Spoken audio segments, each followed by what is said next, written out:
Hasteo rabar kaini rokni kokno wansukui kaichi sanmung bwskango naragai tini chaslo Tripura rabar utpadok somitini bwkhaktwi kokthum panda khlai lekha a kaichi sanmung rokni bisingo puila sanmung wngkha rabar kaini rokno haste hapangni bwkhaktwi magnang rabar chara hayakeba rabar bufang bwsa yafarjaknani hektoro 5000 rangni buturkini sepsap khlairinani tei rabar phalna bagwi nangmani sep khlairinani rabar kaini rokno bima khlairinani rabar board ni bisingtwi rabar kaini rokno nangmani bithi burai rok yafarnani butuki khlairinani tei rabar plantation certificate magnang yafarnani khobui roller machine tei nangmani bithi burai rok yafarjaknani sanmung tinai tini kokthum panda khlailekha a kokthum panda tongo sara bharat kৃষক সভা ত্রিপুরা হাস্তে তাংফাং পবিত্র কর খবই জুদা জুদা আদংরক রাজ্যের কৃষকদের অর্থনীতির একটা অন্যতম প্রধান শক্তি হয়ে দাঁড়িয়েছে।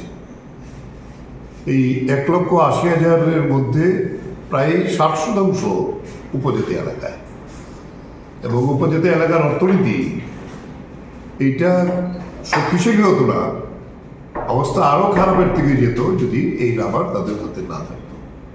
কিন্তু তারা প্রচণ্ডভাবে বঞ্চিত। ত্রিপুরা একমাত্র রাজ্য বামপন্থী সরকার থাকার সময়তে সরকারি টাকায় রাবার বাগান করে তাদের হাতে তুলে দেওয়া হয়েছিল, কিন্তু এখন সমস্ত কিছু বন্ধ হয়ে গেছে। রাবার বোর্ড প্রণোদিত হয়ে 450টা চারা দিতে, এটা লাগাতে হলে গর্ত করতে হয়, তার একজন শ্রমিক 4-5টার বেশি গর্ত করতে পারে না, তাতে সার দিতে হয় এবং লাগানোর পরে থেকে ফেন্সিং দিতে হয়, পরিচর্যা করতে হয়।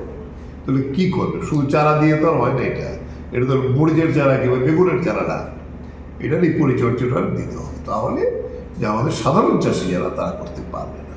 কিন্তু যিনি কৃষিমন্ত্রী রয়েছেন উনি বারবার বলছেন যে বিজেপি সরকার কৃষক বান্ধব সরকার এবং কৃষকদের সব ধরনের সহায়তা করার জন্য ত্রিপুরা বিজেপি সরকার কাজ করছে। কি বলবেন এই বিষয়ে? বলবো আমি আপনার কথাটা উল্লেখ দেব। এই বিষয়টাতে আমরা রাবারের বিষয়টাতে আমরা খুব সিরিয়াসলি টেক আপ করেছি। আমি কেরালাতে আমাদের মিটিং হয়েছিল, কেন্দ্রীয় কমিটির মিটিং, সেখানেও আমরা এই বিষয়টা নিয়ে আমরা কথা বলেছি। কেরালাতে তবু কিছু সাহায্য পাচ্ছে, যেহেতু কেরালা গভর্নমেন্ট আছে। রাবারের বাজার দর কমে গেলে তারা 300 টাকা রেট ধরে বাকি টাকাটা সরকার সাবসিডি দিচ্ছে। আমরা মুখ্যমন্ত্রীর কাছে গিয়ে এখানেই দাবিটা করেছিলাম। একসময় তো কমতে কমতে 100-150 টাকা নেমে এসেছিল, এখন একটু বেড়েছে, কিন্তু আমরা দেখেছি 300 টাকা যদি রাবার বিক্রি করা না যায় তাহলে রাবার চাষিদের পক্ষে এই বাগান রক্ষা করা ঠিক হবে না। এই জায়গাতে রাবার চাষ 1 লক্ষ হেক্টরের উপরে আছে, আরও 1 লক্ষ হেক্টর চাষ করা যেতে পারে। বিশেষ করে উপজাতি এলাকায় যে সমস্ত জমি পাট্টা দেওয়া হয়েছিল কৃষকদের, উপজাতি কৃষকদের, এই জায়গাগুলিতে রাবার করলে ফরেস্ট ডিপার্টমেন্ট আপত্তি ছিল প্রথম, কিন্তু এটা পরিষ্কার হয়েছে, করা যাবে। তাদের পক্ষে যদি এই চাষ সম্প্রসারণ না করে করা যাবে না। গুণগত মানের ব্যাপারটা যেটা ছিল, রাবার এই যে কষ্টটা বের করার পরে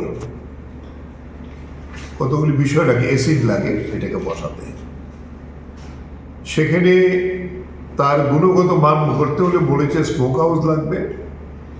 আমরা রাস্তায় দেখি অনেক সময় রাস্তায় ফেলে রেখে দেয়, রৌদ্রে শুকানোর জন্য, এটা কোনোদিন প্রসেস না।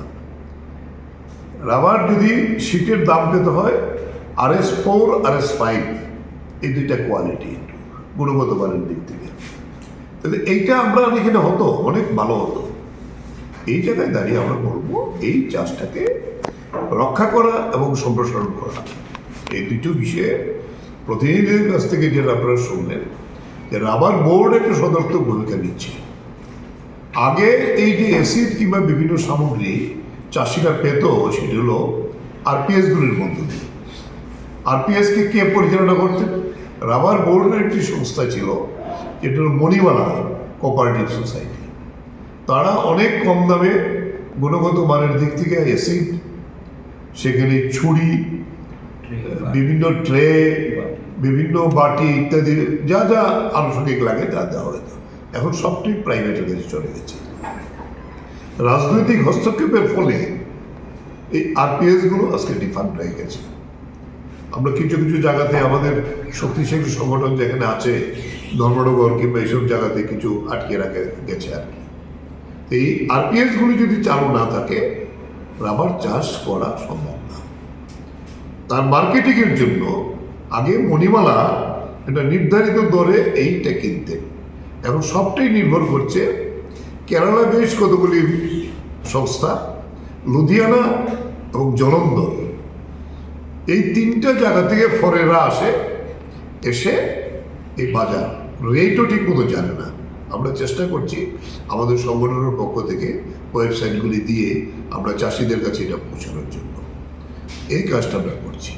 বলছেন, প্রতিদিনই বলছেন।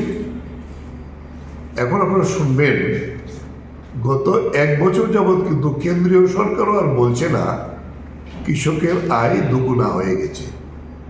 কৃষকের অবস্থা খুবই খারাপ অবস্থায় চলে এসেছে। ত্রিপুরায় তো কৃষি কিচ্ছু নেই। রতনবাবুকে আমরা অনেকবারই চ্যালেঞ্জ করেছি, কৃষকরা কি পায় এখন। রাবার নিয়ে যেহেতু কথাটা বলছি না, কিচ্ছুই পায় না। রাবারকে আমরা বলেছি কৃষি ফসল ডিক্লেয়ার করার জন্য, এটা এখনো ইন্ডাস্ট্রিয়াল ফসল আছে। কেরালা গভর্নমেন্ট এটা করেছে, তারা সাবসিডি দেয়, তারা চাষিদের কীভাবে উন্নত করা যায়। কেরালার পরেই যদি দ্বিতীয় রাবার উৎপাদক হিসাবে ত্রিপুরার নাম এসেছে, এটা রাবার বোর্ডের রেকর্ডে আছে। তবে কেন ত্রিপুরা সরকার এটা করবে না? এবং এক সময় তো রাবারের দাম 300 কেন 400 টাকার মধ্যে গিয়ে পৌঁছেছিল, আর আজকে সেই দামটা 150 থেকে 1500 মধ্যে বেরি করে। ফলে এই জায়গায় দাঁড়িয়ে খুব কঠিন পরিস্থিতি আছে। এই রাবারের অর্থনীতি না থাকলে ত্রিপুরার বজায় এলাকা, গ্রামাঞ্চল, টিলা জায়গাতে অন্য কোনো ফসল আর ভালো হয় না। অন্য যে ফসল হবে তাতে লাভজনক হয় না। এটা সিজনাল, এটা অন্তত বছরের 9 মাস আমরা রাবার সংগ্রহ করতে পারি, 3 মাস রেস্ট দিতে হবে। এই জায়গায় দাঁড়িয়ে সরকার কিছুই করছে না। রাবার সম্পর্কে কোন দপ্তর যে দায়িত্ব, এটা tribal welfare department, agriculture department না ইন্ডাস্ট্রি ডিপার্টমেন্ট, এটাই আমরা ঠিক করতে পারছি না। আগে নোডাল ডিপার্টমেন্ট আমরা ইন্ডাস্ট্রি এবং ট্রাইবাল ওয়েলফেয়ার এই দুইটাকে আমরা দায়িত্ব দিয়েছিলাম, এই কাজ করেছি। সেই জায়গায় দাঁড়িয়ে এই রাবারের এই সমস্যাটা, এই কারণে আলাদা সংগঠন আমরা তৈরি করেছি। আমাদের কৃষক সভার মধ্যে তার নেচারটা আলাদা, তার সমস্যাগুলি আলাদা। তাই এই ব্যাপারে আমরা দীর্ঘ আন্দোলন করব। ডেভেলপমেন্ট হয়েছে, আমরা আবার মহকুমা ভিত্তিক আমাদের রাবার চাষিদের কনভেনশন করব। এরপরে রাজ্যে এটা বড় আন্দোলন। এখন যেহেতু ধানের লাগানোর মরশুম, এই মরশুমটার পরে আমরা এই বিষয়টা নিয়ে আমরা রাজ্যভিত্তিক সংগ্রামে আমরা যাব। রাবার চাষি যারা রাবার উৎপাদক, তাদের জন্য আমাদের একটি সংগঠন আছে, রাবার উৎপাদক সমিতি। আমাদের সারা ভারত কৃষক সভার অনুমোদিত সংগঠন। আমাদের রাজ্যে 1,80,000-এর উপরে রাবার চাষি আছে আর কি। তাদের বহুবিধ সমস্যা, এই গত কয়েক বছরের সমস্যাটা আরও তীব্র থেকে তীব্রতর হয়েছে। তাই আমাদের রিসেন্টলি রাজ্য কমিটির মিটিং গেছে। মিটিংয়ের পরে আমাদের রাবার চাষি যারা, তাদের এই যে সংগঠন, তাদের রাজ্যভিত্তিক একটা কনভেনশন হয়।